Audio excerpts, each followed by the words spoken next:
as I'm writing and I'm going through it, kind of reliving these moments in my life and these decisions and also reliving the regret I felt about decisions that I'd made in careers and, career decisions. So I reread the life of my own life.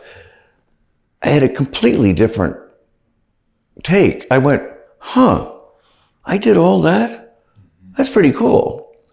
Look at all these people I worked with. Look at all these experiences I had.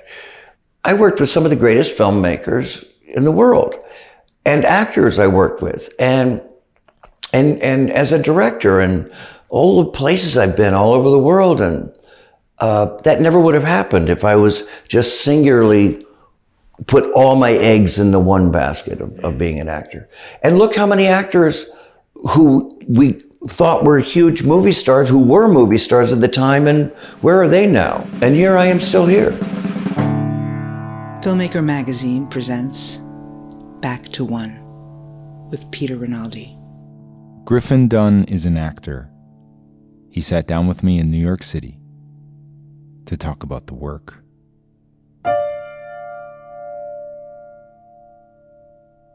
Do you have a typical way that you like to begin your preparation process when you get a new character? Like you get a new person you have to inhabit. What's your typical first step? Before I go to set, from whenever the time I said, yes, I'd love to play this part, I just sort of digest the script. It could be, really it's just as technical as making sure I know the lines. And then in the process of learning the lines, it makes you ask questions of, place and circumstance and why I'm here and why am I stumbling on memorizing this line? It keeps coming up. Why am I doing that? And oftentimes there's usually a reason. It bumps up against logic or the nature of the character that I'm playing, that I will make a note to talk about with the writer and or director. And but I really just want to absorb the lines in the material and through that sort of find the logic. And then as far as like all the planning that I have of like, oh, this will be a great moment when I come as a surprise and burst through the door and have all that. When I'm on the set, I try to let go of any preconceived, because whatever you're picturing is not, you haven't seen the set, whatever you're picturing, it's like that line, God, tell God your plans and make him laugh. Yeah.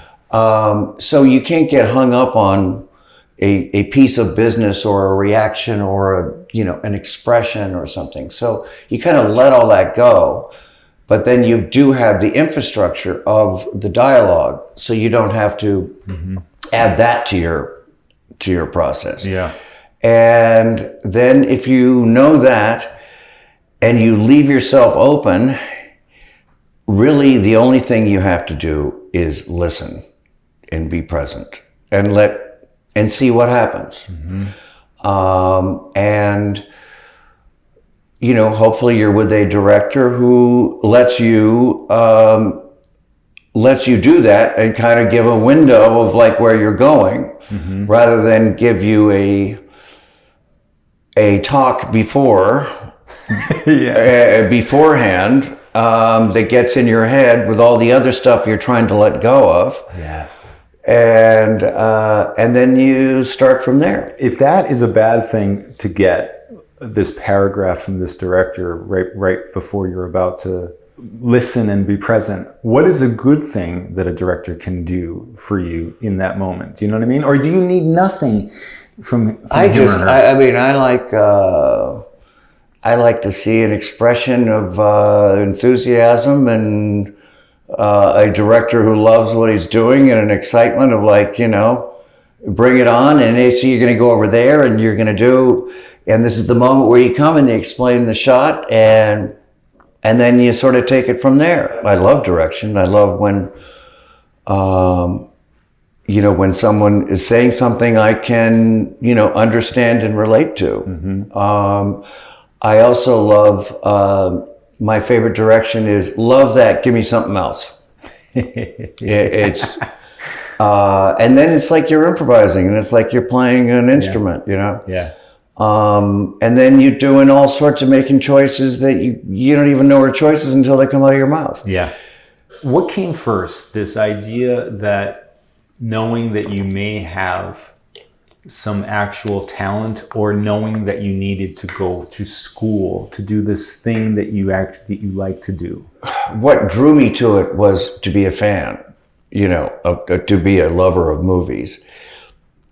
I think the very first thought I ever had of, gee, I want to be an actor, was to be underage, but in the theater watching The Graduate and looking at Dustin Hoffman and his mannerisms, and something about him I related to, even though I was, 12 or 13.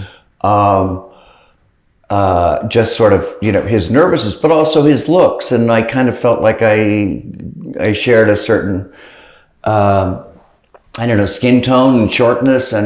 But I thought, that looks like a lot of fun.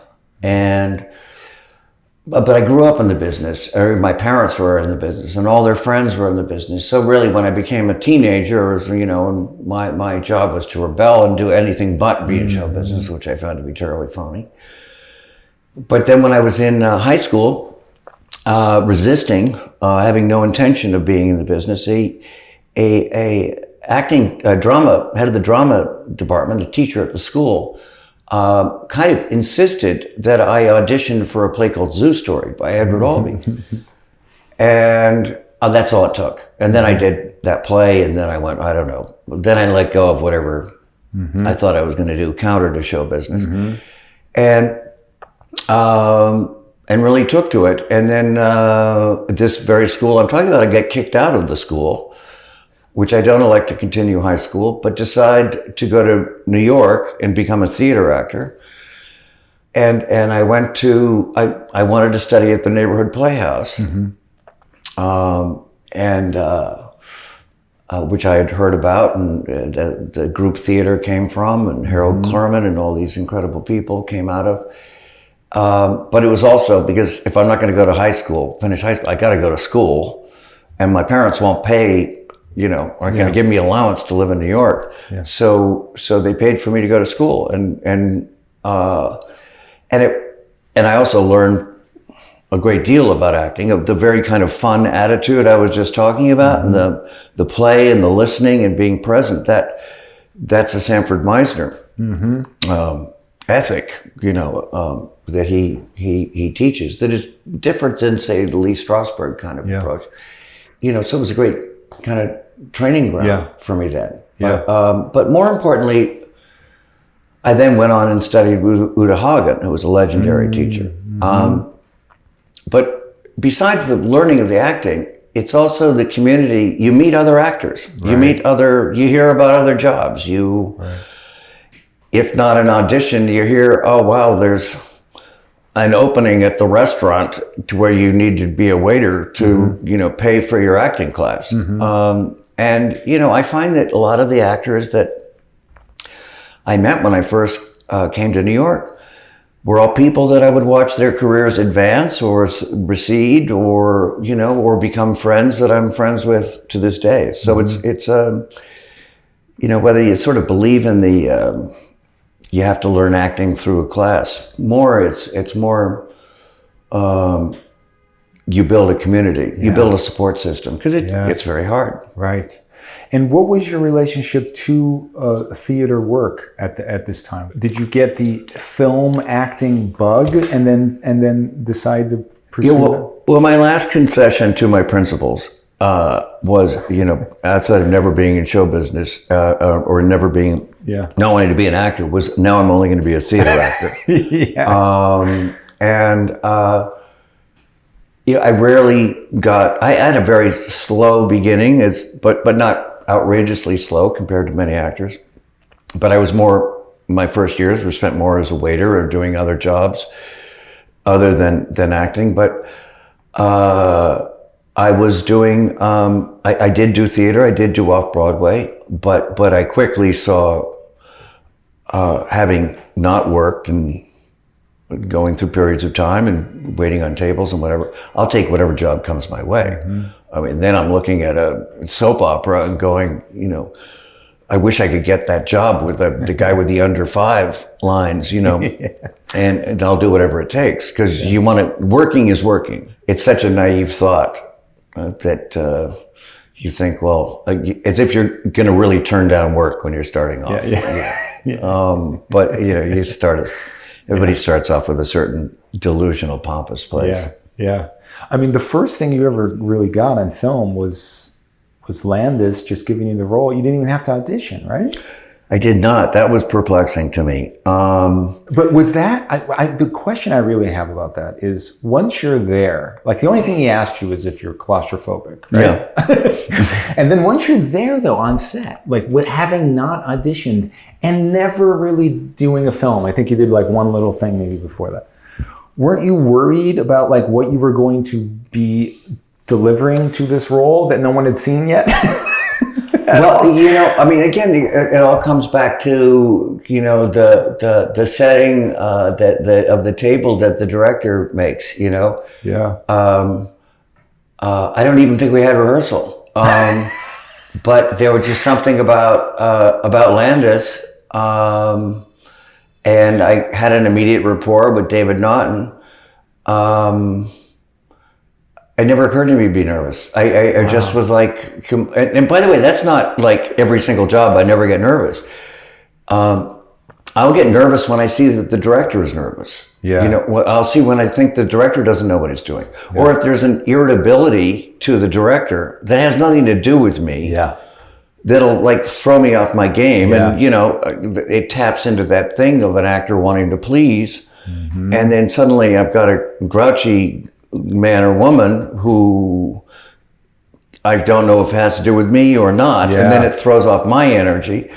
But if I show up and the director is just like an open-faced sandwich of show me what you got.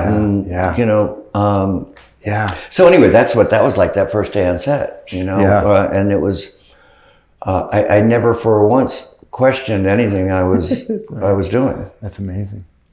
When you start producing and directing, how does that affect you as an actor when you're just an actor on somebody else's production, directed by somebody else? Do you know what I mean? Yeah.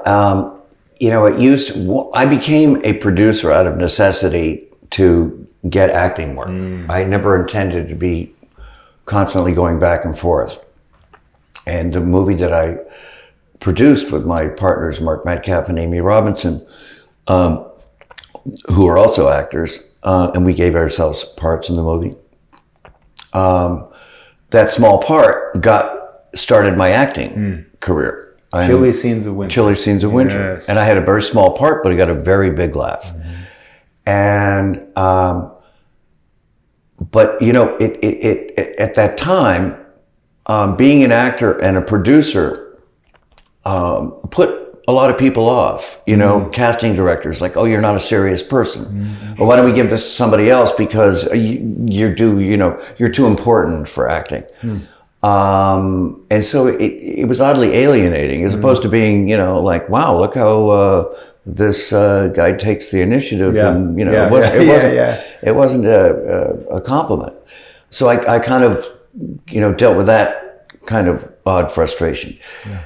Of circumstance, but then when I directed, of course, my acting experience was a real asset in communicating with actors. Yeah. But when I would act after having directed, there would be a similar sort of thing where directors, mostly inexperienced directors that I would work with, would immediately become threatened and think that I'm going to come in and start to tell them how to do it, which one is not my nature, but two, they underestimate how grateful I am to not have to be making these decisions because, all I have to do is think about this one thing, and if you're a director, you're thinking of 6,000 things, which I loved, because you don't have to think about anything but your movie. You don't have room for anybody else. Yeah. But with acting, it's just, that's all you have to do. And so sometimes you come across an inexperienced person who's like going to tell you before, listen, I just want you to tell you, this is my show. And like, fuck you. And nobody asked you to get you already started this off on the wrong foot. Right.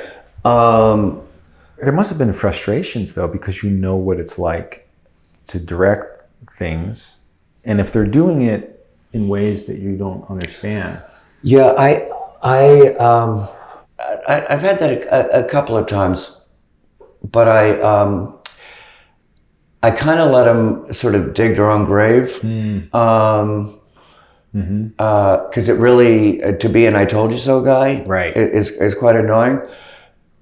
The only time I ever really took a director aside was when I saw, maybe for the second time in having this happen, a director whose first time out is terribly, understandably nervous and terrified in front of a crew, and they have had no idea, and here they are, and everyone's looking, and he has a million decisions to make, that they think that they're going to take the attitude like, I know what I'm doing, and come off as kind of arrogant, as if they're going to fool all the people around, as opposed to using the people around you to do the best work, because everybody on a set wants to do their best work. And this guy was like intransient about all sorts of different things and turning people off. And I remember taking him aside. I said, you're fooling no one, by the way. It's perfectly okay to like not know what you're doing. You've got people here. You've got like maybe 150 years of experience right here. Yeah. Lean you on have 2 days of experience. If you don't know, ask. If you don't think, everybody's going to love it. Yeah. And he didn't take up my advice and continued to act like an asshole anyway. But I remember when I was producing with Amy and Mark, how would we possibly know? We were actors who barely had acting careers. Yeah. How would we know how to distribute millions of dollars? How much a dolly grip should be paid as opposed to the catering? And no, we had a production manager for that who worked with Howard Hawks, and John Huston, and like this guy, like, tell us how does this work? And he loved it, and the crew, so our crew, a very experienced crew, thought we did everything they could to make us, make the best movie possible, because we wanted to make a great movie and we needed their help. Everybody needs somebody's help. Right. And a really secure director knows that a good idea is a good idea, no matter where it comes from. So, they, when they have a conflict or a moment or an indecision or a thing, they sit with it. They don't pretend I'm not having a moment of indecision. Right. They like go, what do you think? Well, if we shot it from, I thought of that. But you know what? And it becomes like, I got it. Right. Okay. That's a dialogue. Right. That's a problem solving. Right. That's all I was encouraging this director to have. Was Scorsese the first time you produced something that you starred in that you had a director on? Yes. Did you ever do that again? Where you were producing something, starring in it, but not starring, but I'd been, I was in Baby It's You, that John Sayles directed, but he cut me out. And you produced that. That's amazing. Yeah. Wait, we need to say this on the record that I don't think people realize. Baby It's You is the reason why, and you're the reason why Michael Ballhaus went to Scorsese and worked with Scorsese for the rest of his life. Yeah, no, we introduced him. Yeah. Huge. We I just want the film. Yeah, Michael record Ballhaus books, had been shooting Fassbender's movies Right. for many years, and we weren't. He was shooting a movie with Joe Pesci when we met him. It was shooting in New Jersey as well, I think. It was called Dear Mr. Wonderful or something, and I forget how Amy would know, but how we met Michael, and then introduced him to sales, and then he shot, Baby It's You, and then when Marty was going to sign on for After Hours, Amy, of course, knew him from Mean Streets. She had played Teresa in Mean Streets, opposite Bob and Harvey Keitel, and he was not going to be able to have his crew, this IA crew, which was the big union that all the New York movies were doing, and there was a young union called NABIT at the time, no longer around, that we used for our lower budget Baby It's You. Yeah. After Hours was also lower budget, so he was going to work with entirely new people. Yeah. And so we introduced him to Michael Ballhaus and to Rita Ryak, who we also continued to use. And quite a few people. The props, he almost took everybody with him for all of his next movies. And then NABIT folded, and a lot of the people from our crew on Baby It's You joined IA. And do you think that there's anything that you guys learned shooting so low budget, something though high quality like this? You know what I mean? Like you can't tell it's a low budget. No. And did you take that on and learn from that? Oh, completely. The main thing was that it could be low budget and didn't look low budget because it was so incredibly prepared. It was just so prepared. Even the call sheets had the shot lists already worked out. So, the grips knew if we were gonna, if it was a tracking shot, everybody was, while shooting one shot, everybody Thinking about the everybody was ready for the next one. Yeah. It was very fluid. And also I could see, how Marty worked. It was very influential for me later to become. You mean as a director? As a director of great. Now that like that direction I just told you I liked was like, yeah, that's good. Now give me something else. Yeah. Now give me something else. I would think, all right, hey, now we're on take 13. You know what? That's an ugly number. Let's go to 14. Okay, and you're working, at a very high level. Yeah. And you're suddenly, you're trying not to talk like Marty because you're suddenly talking really fast. No, wait, slow it down to the thing, and then. But it was, weren't you stressed out though as producer too? No, that was Because on set, Amy took over. the only thing that and that I did not think at all as a producer. I did for pre-production all the way through. I was prepping the movie I was going to star in, and getting the music rights for stuff we were going to use that we played off camera, like the Bad Brains Pay to Come, and dealing with buying the music rights and for different things for music that would be on camera and doing all that. But once we were shooting, didn't think twice about a budget or schedule or anything. The only area we were over budget in that Amy told me on set to see if I could do something about was we were shooting too much film. We were over budget on film stock. And he goes, you might want to just mention that to Marty. And I said, okay, so you mean I should tell Marty to shoot me less? Yes. And she goes, yeah, I know, stupid idea. Never mind, carry on. I want to jump to this thing I just heard, and you tell me when this was. You actually decided to kind of give up acting, and the way you say it, you discovered Chekhov.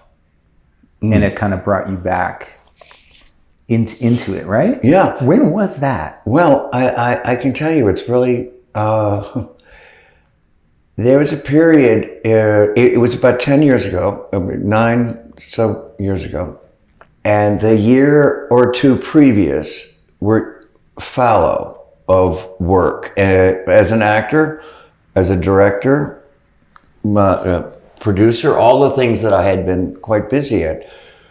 You know, it was my turn to have it just be a barren desert of, and when I did act, there were like small parts and different things that I cobbled together, and basically you know, it wasn't even barely enough to sort of live on.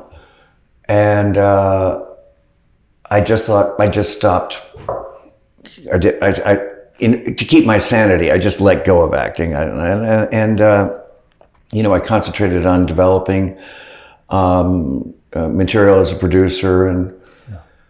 But then a friend of mine told me about this Chekhov workshop. And there was a visiting director from the Moscow Arts, where Stanislavski taught. And this Russian man comes, a great, enormous Russian guy with an interpreter. And I didn't know that much about it. I'd seen plays of Chekhov. I'd never really acted, despite being in the neighborhood play. I never actually did a scene from Chekhov before. But there was something about, you know, this was real. This was like, this was. And so I remember the play I did, the scene I did was from Ivanov. And by this time I was in my, what was I, you know, late 50s, early 60s or something. I'd had some life. I had some, you know, real tire tracks on my back, and I'd been through ups and downs. Yeah. I still had my sense of humor. I'd been married and divorced, and, you know, I had a real past. And Perfect for Chekhov. and I never, and so when I read Chekhov this time, as opposed to being a younger person, I went, oh my God, do I get that? Am I a Chekhovian actor or what? And, you know, all my life I've been either building toward either as a person or if I have a style of acting, it's like funny, sad, you know, tragicomic. I'm funniest when shit is really bad. Yeah. I'm really good at getting a laugh out of terrible circumstances. And I went, my God, this is where my life has been going. Yeah.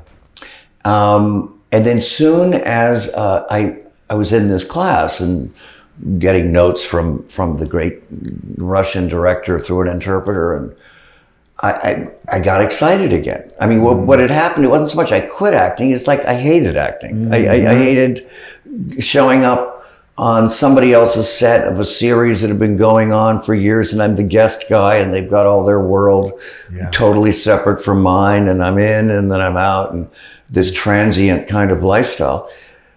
And it made me hate acting. And suddenly I was like invigorated, and I embraced my age, and I embraced the tragedy and the humor and all the stuff that made up.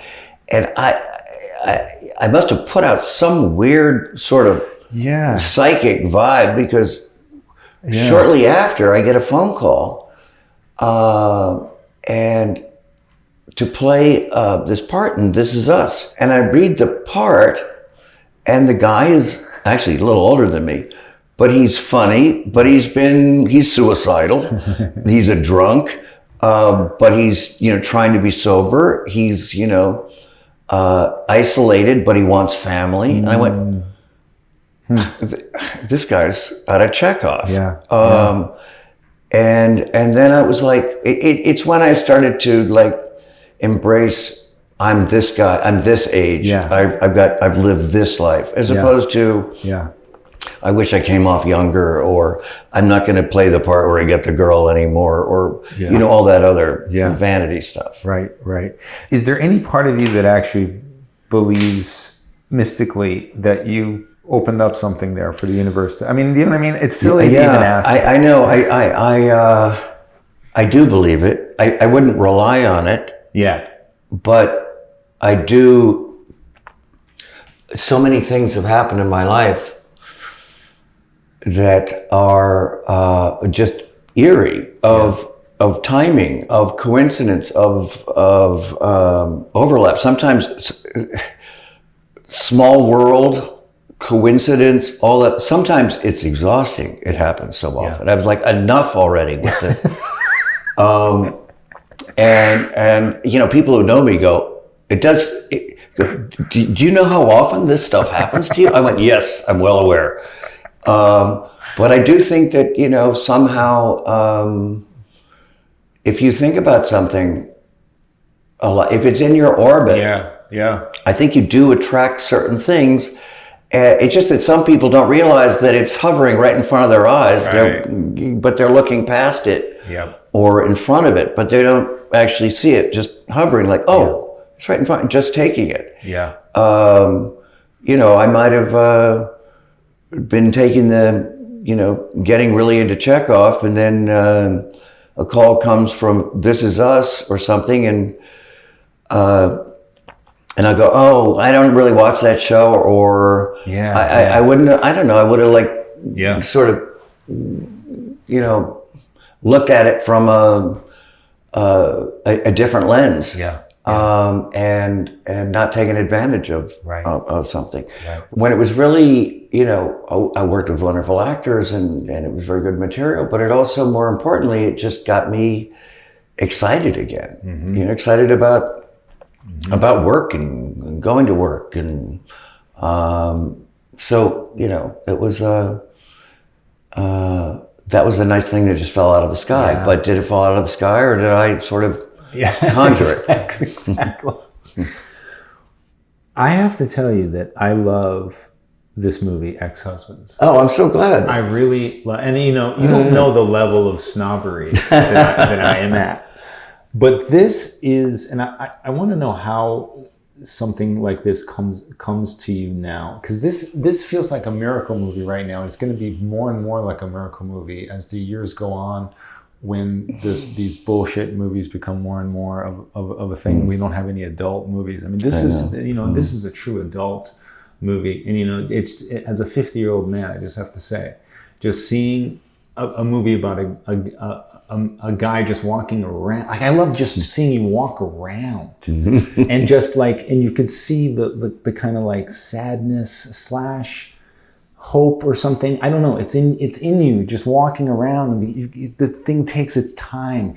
It's not overly ambitious in terms of a story. This is what I want. I just want life. I know. It's one of the most fortunate things to come at this point in my life, that how many times do you see a guy my age carry a movie? That's right. And with these kind of issues. And was this just sent to you? Yeah, Noah Pritzker, the director who wrote it, I was just in his head. It was kind of a This Is Us. I was in, you know, Dan Fogelman's head, or it all roads go back to Chekhov, baby. It's very similar to that kind of funny, sad thing. And but I recognized immediately when I read it, I went, this doesn't come around every day. And I share your absolute frustration with movies, of you know, contemporary movies, and also, quite honestly, the lack of options and distribution, and going to see. I mean, this would be a movie in a different time. You know, in the 70s in Europe, this would not be unusual at all. That's See, this Jean-Pierre Léaud would have played me. That's right. Or I him. You know, and this would be like a Lelouch kind of whatever, you know, that would have play in the theater. You know, with people actually going to see it in the theater. That's right. But, you know, so it's like you know, I appreciate the genre and the uniqueness of it. It's almost like it's a miracle. It's sad that we have to say like that, but it like, seeing it as somebody who wants to make movies like this, I'm like, okay, like, everyone's like discouraging me, like nobody wants to make. No, actually, this guy made. Wouldn't that be something if, you know, this become? But you know, how well, I don't know what the measuring stick is for how people know to see. I'm sure there is a metric system, but it'll have a theatrical release, but it'll be as limited as just about every movie, no matter how big or small, seems to have. And then however they measure it in terms of streaming. But we've been in film festivals in Europe and in the States, and the response has been amazing. Quite honestly, when I made it, and if you're in the center of it and you're the actor and you're in just about every frame, whoever that person is, it's the least objective about the overall content of the movie and the reaction to the movie. So I was really surprised at how people really responded to it, and how refreshing and a certain need. That's the word. Yeah, it's refreshing. Yeah. I mean, just the idea that we're talking. This is a movie about a man who wants to stay married and he's getting divorced. It's almost the opposite of what people think a movie should be about, right? Yeah, absolutely. and it's also got a setup that if you pitch it in a studio, you'd sell it in 2 seconds. Of a father divorced father who crashes his son's bachelor party. I go see that. That sounds hilarious. Well, it is funny, but it goes in a totally different direction. Emotionally, character-wise, everything. Yes. Which is really bold. Yeah. Yes. And how much involvement were you behind the scenes? Noah and I became great friends. He asked me. He sent me this script before COVID, and then COVID, and we've always stayed in touch. And I think we had like a kind of it wasn't a mentor kind of thing, but he definitely would ask my opinions, and what do you think, and particularly during casting, and who would be great, and if I knew the person, I would reach out and try to help out. It was like a collaboration between an actor who's carrying a lot of responsibility and a director who carries just as much responsibility and need to work together and see the same movie. Yes. And we always saw the same movie. We share a very similar sense of humor. You just had a chance to look back on your life because you wrote this memoir. Yeah. Right? Do you ever think, you even talk about this, how just when your acting career was getting going, you started producing, and then kind of did that, and maybe if you wanted to be a certain kind of actor, maybe somebody might have said to you, well, nope, you shouldn't produce. You have to focus. But it doesn't matter. You did this, now that's serving you now because you have a career as a producer, as a director. But I'm just curious, looking back, would your advice to people be, do what you want to do? If you're wearing multiple hats, muddy the waters. Do it because it's follow your bliss. In other words. Or would you say, oh, look, I actually made the mistake of wearing too many hats and following my bliss because I should have focused on this and I would have been a different kind of actor or something. I used to punish myself a lot about why didn't I just stick with acting? And why did I divvy up my focus like that? And I was really hard on myself about that. And as I was writing the book and reliving all these decisions that I made, some pretty odd ones, if I wanted to be a movie star, how I did, made choices that ensured I would never be a movie star at a point where those things sort of are going to happen or not. As I'm writing and I'm going through it, kind of reliving these moments of my life and these decisions, and I remember and also reliving the regret I felt about decisions that I'd made in careers and, career decisions. When I got to the end of the book, I kind of looked back. Oh, and then I reread it but I reread the life of my own life. I had a completely different take. I went, I did all that? Mm-hmm. That's pretty cool. Look at all these people I worked with. Look at all these experiences I had. I worked with some of the greatest filmmakers in the world, and actors I worked with, and as a director, and all the places I've been all over the world, and that never would have happened if I was just singularly put all my eggs in the one basket of being an actor. And look how many actors who we thought were huge movie stars, who were movie stars at the time, and where are they now? And here I am still here. So I was able to I really worked my way through the regret and the shame and the flagellation, and was able to just take a breath and go, hey, that's pretty cool, embrace it. Mm-hmm. And here I am talking to you about all this stuff. Mm-hmm. So I would say, in terms of the advice thing, following it was my bliss, but it was also following my curiosity. What interests me? Yes. Like, I love acting, but I also love reading.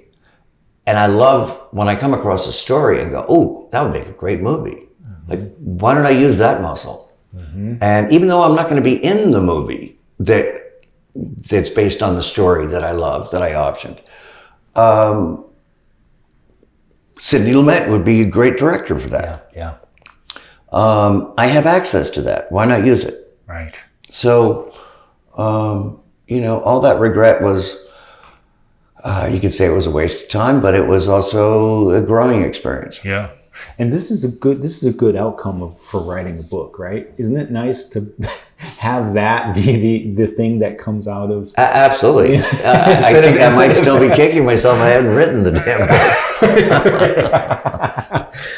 book. In my world, ex-husbands would lead to the next fertile chapter for Griffin Dunne. Okay, as an older man of a certain age, making wonderful movies like this. That's my okay. I hope you run the world. How does that land with you when I say that? I actually, I think everyone harbors certain, kind of secret ambitions or hopes or wants, when you make something, how you hope people will sort of react. But, I would never have volunteered this, but since you brought it up, I did think, wow, wouldn't it be great, if some of the many directors I admire go, oh, what a great part for this man at this point in his life to rob a bank or, live on a yacht or be a homeless guy who comes and has a transformative experience, and we see life through this man of a certain age. I'd love to corner that market. Sorrenti, Paolo Sorrenti has an actor he always works with, who's in all of his movies. Yeah. And he's my, if I had to the way I was talking about as a young man, I'm seeing Dustin Hoffman. No, I'm this age. I look at that guy, I go, I want to be that guy in movies, who's doing blow at parties and, dancing around with Russian hookers and and then his life goes into free fall because he knows Berlusconi. I thought, I want to be that. Listen, you manifested the Chekhov thing. Let's manifest this. Right? Griffin Dunne, thank you so much. Thank you. Really appreciate this. Back to One is a production of Filmmaker Magazine, which is a publication of The Gotham. Listen to back episodes of this podcast at filmmakermagazine.com or wherever you get your podcasts.